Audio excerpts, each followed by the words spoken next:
Dimulai ya. Bismillahirrahmanirrahim. Assalamualaikum warahmatullahi wabarakatuh. Terima kasih kepada Bapak dosen yang telah memberikan waktu kepada kelompok kami untuk berpresentasi. Terima kasih juga kepada mahasiswa yang telah hadir dan menonton video ini. Saya, Ratwa Nisa Pulkihayati, selaku moderator pada PPT hari ini. Kelompok kami yang beranggotakan Muhammad Khairul Warisin, Nida Paujia, saya sendiri Ratwa Nisa Pulkihayati, dan Raden Simaharsi Yunandaru, dan Sana Ilham Sujana. Dalam PPT ini kita menerangkan 3 poin, yaitu yang pertama pengertian kebenaran, yang kedua kebenaran ilmiah dan non-ilmiah, yang ketiga makna kebenaran filsafat komunikasi. Pertanyaan selanjutnya adalah pengertian kebenaran. Kebenaran adalah persesuaian antara pengetahuan dan objek, bisa juga diartikan suatu pendapat atau perbuatan seseorang sesuai dengan orang lain dan tidak merugikan diri sendiri. Kebenaran adalah lawan dari kekeliruan yang merupakan objek dan pengetahuan yang tidak sesuai. Untuk yang selanjutnya, saya persilakan kepada rekan saya yang akan membacakan. Dalam kebenaran ini terbagi menjadi 2, yaitu kebenaran ilmiah dan kebenaran non-ilmiah.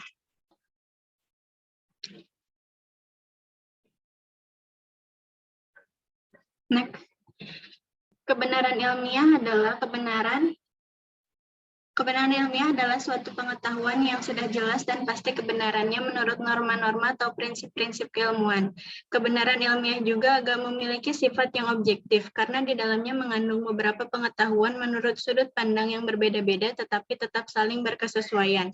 Sedangkan kebenaran non-ilmiah, yaitu kebenaran yang bersifat dan cara pandangnya sederhana, penuh dengan kira-kira serta tidak dapat dijangkau oleh alat indera manusia. Hal ini mencakup pengetahuan biasa, mitos, dan wahyu.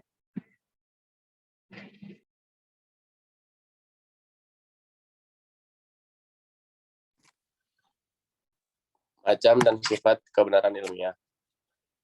Sifat dasar dari kebenaran ilmiah ada 3, yaitu yang pertama ada struktur yang rasional logis, yang kedua isi empiris, yang ketiga dapat diterapkan atau pragmatis. Macam-macam kebenaran ilmiah, ada kohersi, yang kedua ada positivistik, yang ketiga ada pragmatisik, yang keempat esensialitik, yang kelima ada konstruktivistik, yang terakhir ada religiustik.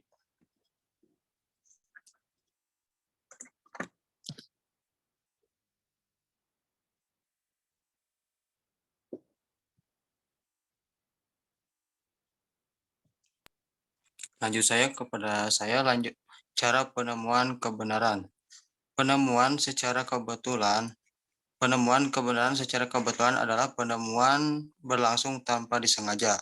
Yang kedua, penemuan melalui otoritas atau kewibawaan. Pendapat orang yang memiliki kewibawaan, misalnya orang-orang mempunyai kedudukan dan kekuasaan, sering diterima sebagai kebenaran, meskipun pendapat itu tidak didasarkan pembuktian. Penemuan coba dan dalat atau trial and error. Penemuan coba dan dalat terjadi tanpa kepastian akan berhasil atau tidak berhasil.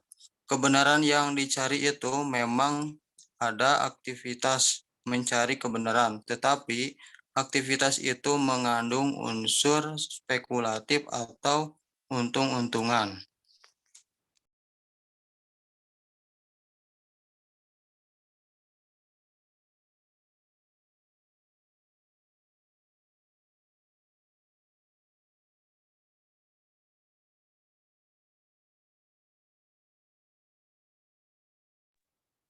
Kebenaran kefilsafatan memiliki 4 aspek, yakni objek materi, forma, metode, dan sistem yang terkait dengan kebenaran, yaitu 1.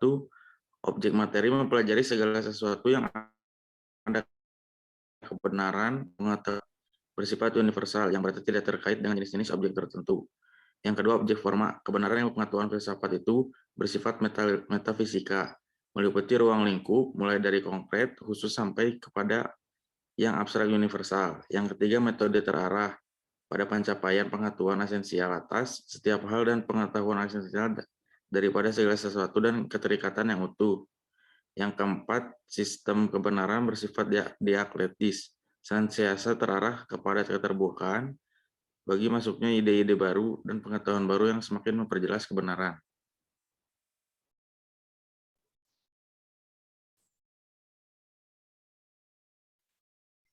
Untuk makna kebenaran, hakikat manusia adalah makhluk rasional. Setiap individu pasti terlibat relasi dengan sesamanya.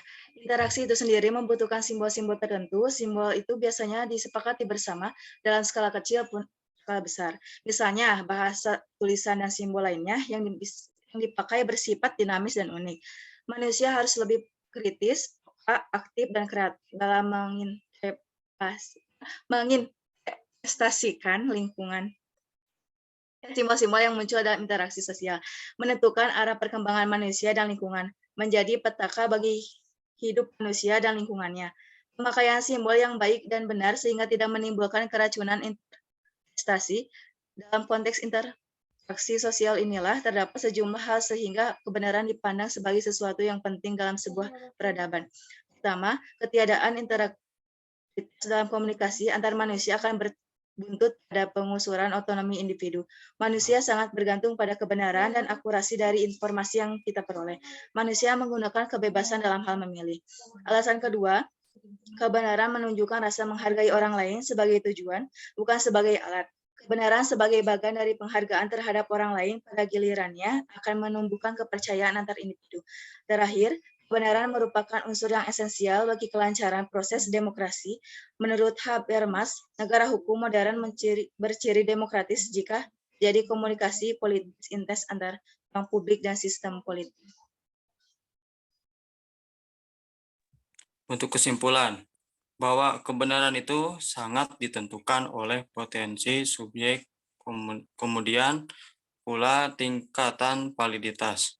Kebenaran ditentukan oleh potensi subjek yang berperanan di dalam penghayatan di atas sesuatu.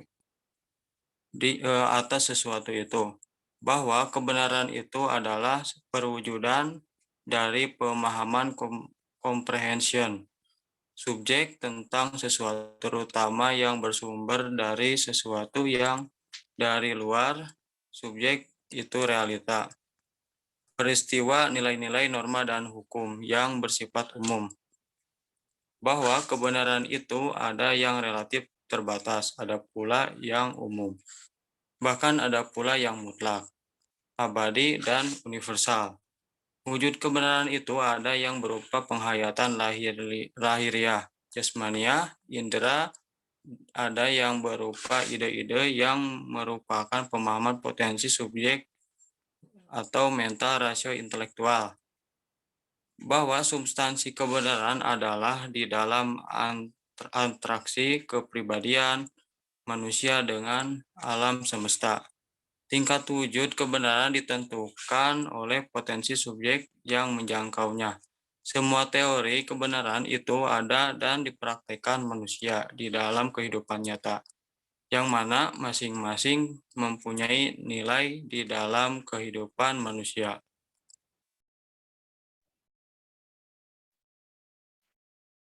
Mungkin cukup sekian presentasi dari kelompok kami. Mohon maaf bila terjadi kesalahan dalam perkataan maupun tingkah. Wabillahi taufiq wal hidayah. Wassalamualaikum warahmatullahi wabarakatuh.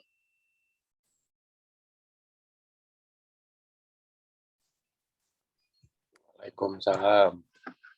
Waalaikumsalam.